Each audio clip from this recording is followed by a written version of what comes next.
agency Shin Bet released a joint statement saying that Khadr Farhan al-Qadi was rescued in what they're calling a complex operation in the southern Gaza Strip. For more, let's bring in NBC News international correspondent Matt Bradley, live for us from Tel Aviv. Matt, what are you hearing about this?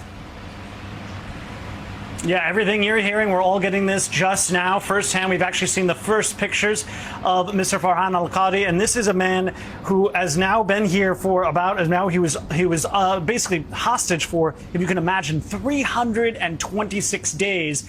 And remarkably, we're seeing these pictures now on Israeli television. He seems to be in remarkably good health. His family is meeting with him. He's being held right now at a hospital for observation in southern Israel. This is a man who he lived in the southern city or town of Rahat. He was a security guard at a kibbutz called Magen.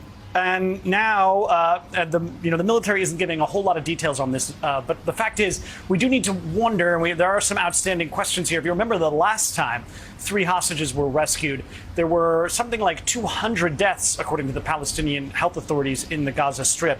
During that rescue operation, the Israelis said that there were about 100 deaths during that operation, but we don't know any details on how this man was rescued, except for one thing that NBC News is able to confirm right now, and that is that he was rescued from a tunnel underneath the Gaza Strip. So we're getting more and more information as it's coming into us, and obviously Israeli media is trying to get this. But we're seeing some pretty stirring images now of family members of this man now gathering at the hospital, hoping to greet him. They're being allowed in one by one to speak to him.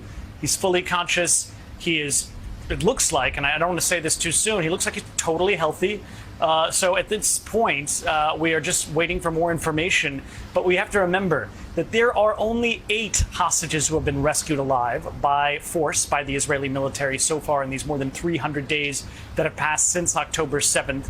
And we just heard from the Hostages Family Forum. That's the group representing the hostages who are still being held in the Gaza Strip. And they said that they congratulated the IDF for this operation, for rescuing this man. But they once again pressed their case, as they have been for the last more than 300 days. There needs to be a hostage negotiation deal. And we're starting to see that in Cairo. And they mentioned only 8 people have been rescued so far, which is a woefully small number as far as the family members of the hostages are concerned.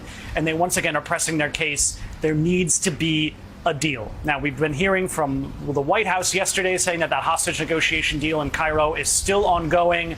Then we heard a day before that it was constructive. It's now in a working group phase.